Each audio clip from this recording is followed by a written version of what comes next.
आज का सब्जेक्ट है वाइब्रेशन। वाइब्रेशन कैसे बनते हैं, नेगेटिव या पॉजिटिव। समझो कि हमारे धर्मशास्त्रों में लिखा है कि जो बड़े बड़े ऋषि मुनि हुए उन्होंने हजारों साल तपस्या की और वो जगह पर आज भी जाओ तो तुम्हें पॉजिटिव वाइब्रेशन तुम्हें मिलेगा, शांति का अनुभव होगा, सुख शांति का अनुभव होगा। साइंस वाले ये भी बताते हैं कि आज गीता का ज्ञान जहां कृष्ण ने गाया था 5000 साल पहले, तो वहां ऐसे मशीन रख दें तो 5000 साल पहले जो कृष्ण ने बोला था वही आवाज में कृष्ण की फोटो के साथ तुम वो सुन सकते हो। तो वायुमंडल के अंदर कृष्ण की आवाज पड़ी है, उसकी फोटो पड़ी है, तो किसके अंदर पड़ी है? तो वायु तत्व का जो सेल है, वायु तत्व का एक एक सेल है, तो वायु तत्व के एक एक सेल के अंदर एक एक आकाश। वायु तत्व के सेल के अंदर क्या है? वायु तत्व का सेल के अंदर आकाश तत्व है, और आकाश तत्व के अंदर जो वहां की आवाज है, पिक्चर है, रिकॉर्डिंग पड़ा है। आज भी आप देखो, टीवी देखते हो तो टीवी के अंदर वायु तत्व के द्वारा ही तुम्हारी टीवी के अंदर आवाज और फोटो आती है ना, वायु तत्व के जरिए ही आती है ना। तो वायु तत्व के अंदर भी एक आकाश तत्व की रिकॉर्डिंग पड़ी है। आकाश तत्व में ही रिकॉर्डिंग होती है।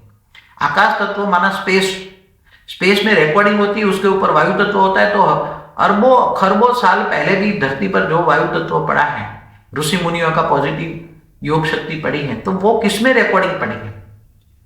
वो पॉजिटिव वायु तत्व के अंदर, आकाश तत्व के अंदर रिकॉर्डिंग पड़ी है। इसलिए धरती के नजदीक वो रह जाते हैं, वो वायु तत्व के सेल, और उसके अंदर पॉजिटिव रिकॉर्डिंग पड़ा है। इसलिए कोई भी लाखों साल के बाद भी तुम वहां जाओ तो तुम्हें सुख शांति का अनुभव होता है। और ऐसा मशीन निकालो तो उसके अंदर लाखों साल की भी आवाज रिकॉर्डिंग किसने की, कैसे की, उसकी फोटो के साथ तुम्हें इमेज हो सकती है। वही प्रूफ देगा कि कृष्ण है, देवी देवता, महाभारत हुआ है, रामायण हुआ। राम को हुए 8,69,000 साल हुआ, त्रेता के अंत में हुआ।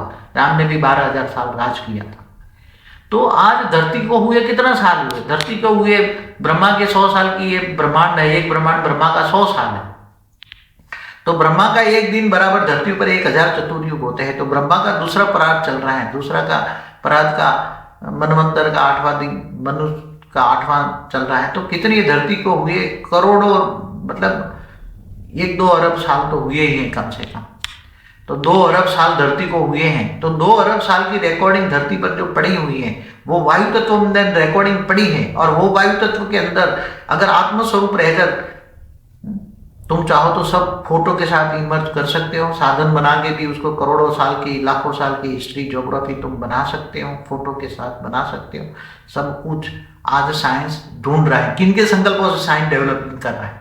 आज से पहले 100 साल पहले कुछ भी नहीं था। आज इतनी साइंस डेवलप क्यों कर रहा है? और साइंस बहुत डेवलप करना है, बहुत आगे जाना है। साइंस को अभी तो कुछ भी नहीं है, बहुत आगे प्रूफ देना है।